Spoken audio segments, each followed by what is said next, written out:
You're listening to Civic Media. You can tune into any of our live shows on any radio station across the state with the Civic Media app. Find us in your phone's app store and listen anytime, anywhere. This is your WFHR Daily News Roundup for locally grown radio 97.5 FM and 1320 AM and WisCountry 105.5 FM WIRI in Wisconsin Rapids. For WFHR and WIRI News, I'm Melissa Kay. Celebrating 1 year of the state's home energy rebate programs, Wisconsin received $149 million under the Biden-era Inflation Reduction Act for the Home Efficiency Rebate and Home Electrification and Appliance Rebate programs. The programs are administered by the State Public Service Commission. Governor Tony Evers says more than $2 million in rebates have been distributed, helping Wisconsin families make home upgrades and keep more money in their pockets. Around $75 million each went to the HERE and HOMES programs for efficiency improvements. A multi-day legal hearing began in Portage County on Tuesday. The case concerns one of Wisconsin's largest dairy farms and water quality issues near the village of Nelsonville. Gordondale Farms, a concentrated animal feeding operation, or CAFO, is located near the village. 5 current and former neighbors of the CAFO are represented by Midwest environmental advocates. They are challenging a state-issued permit they say fails to protect public health. Over the past 7 years, Nelsonville residents have been asking the DNR to require transparency and accountability from Gordondale Farms. The groundwater around the farms now has dangerously high levels of nitrate contamination. This pollution poses serious health risks, especially for infants and pregnant people. Exposure has been linked to certain cancers, including colon cancer. The lawsuit centers on changes made by the Wisconsin DNR that rolled back key environmental safeguards. This happened after Gordondale Farms filed a legal challenge to the DNR's authority to require groundwater monitoring at CAFOs to prevent contamination. Midwest Environmental Advocates says that legal challenge ended in a closed-door settlement that weakened the groundwater monitoring requirements. The hearing will continue over several days this week. A 52-year-old man in Portage County has been sentenced to 16 years in prison for sexual assault of a child. Nicholas Fugue, formerly of Plover, was convicted of 1 count of sexual assault following a 2-day jury trial in June.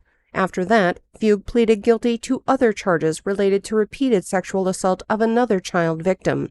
In total, Fugue is sentenced to 16 years in prison, followed by 4 years of extended supervision and ordered to register as a sex offender for life. Members of Wisconsin's Urban Search and Rescue Task Force are back home after a 2-week deployment to Texas, according to a bulletin from the Wisconsin Department of Emergency Management. They were there for search and rescue efforts following severe flash flooding, deployed as part of a national emergency compact that lets states share resources. The team returned to Wisconsin late last month and included personnel from fire departments in Antigo, Appleton, Green Bay, Menominee, Sheboygan, and several more. Meanwhile, Wisconsin Attorney General Josh Kaul says the Trump administration move to cut disaster mitigation funding has been temporarily blocked. FEMA ended the disaster preparedness program in April. It goes by BRIC, Building Resilient Infrastructure and Communities. The program helps communities prepare for disaster by building tornado shelters or updating power lines. Attorneys general in 19 other states are opposed to the cancellation of the program. There's 1 more day to register to help track aquatic invasive species in the state. This event is part of a statewide effort by the Wisconsin DNR to raise awareness about the dangers that aquatic invasive species pose to the state's waterways. Volunteers will gather at training sites across the state to learn how to locate and identify the aquatic invasive species and catalog the findings to help the agency track their spread. If you're interested, you'll need to register by Friday on the DNR's website. I'm Melissa Kay for WFHR and WIRI News. The Pack prepares for the Jets. Hi, I'm Mike Clemens with sports from training camp in Green Bay, where the Packers host the New York Jets this Saturday night. Are the players looking forward to playing in their first preseason game? Wide receiver Jaden Reed. Yeah, it's always excitement, especially going back out in Lambeau, man, like going out to see the fans and, just that environment. It's a different feel. You get chills and I'm excited, for whatever that may be, going out there. I'm excited for it. Baseball, the Brewers have the night off before opening a weekend series against the Mets. The Crew beat the Braves 5-4 to complete a 3-game sweep in Atlanta. Pat Murphy praised Jose Quintana and the pitching staff after the victory. Bullpen was special tonight. Q, 6-inning start. You look at that lineup. Eli White is as hot as anybody. He's got 4 homers in the last 5 games or something. Albies, Olsen, Ozuna, Murphy, Profar, Harris. Those guys have been an all-star or whatever. That's a good lineup. That's Brewers manager Pat Murphy with Sports. I'm Mike Clemens.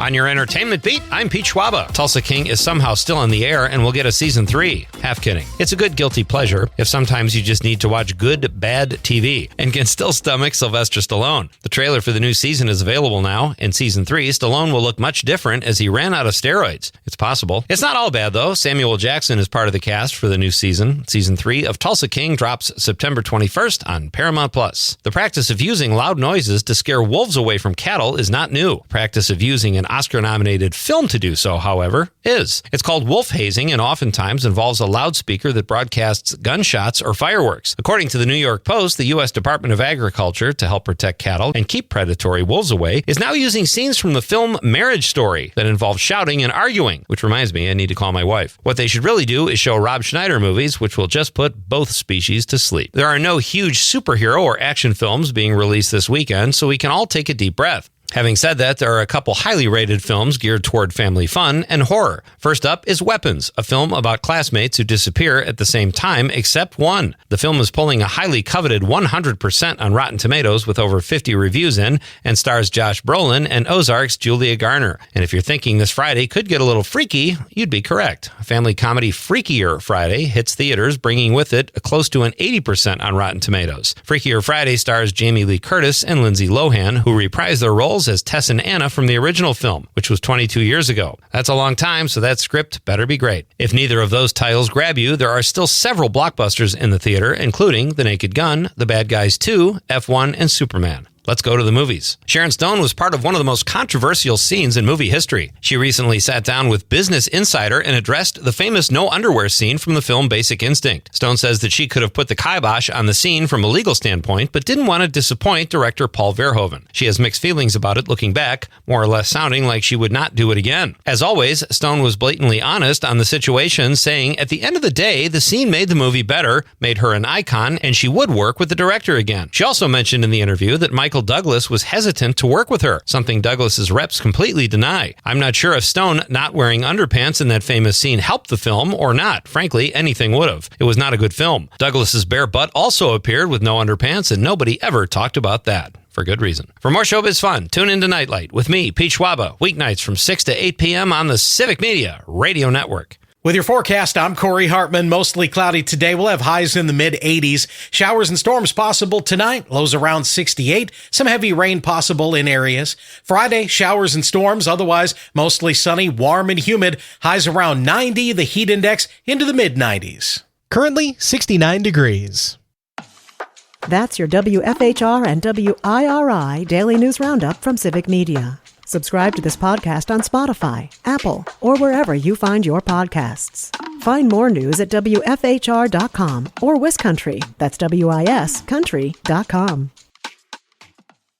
The national news cycle never stops, but it can be hard to find news about your local community. Civic Media is dedicated to providing quality local and state news coverage across Wisconsin. With the Civic Media app, you can get notifications about local stories that matter to you and your community. Find the free Civic Media app in your phone's app store and choose notifications from the menu to tell us what kind of news you want to hear about.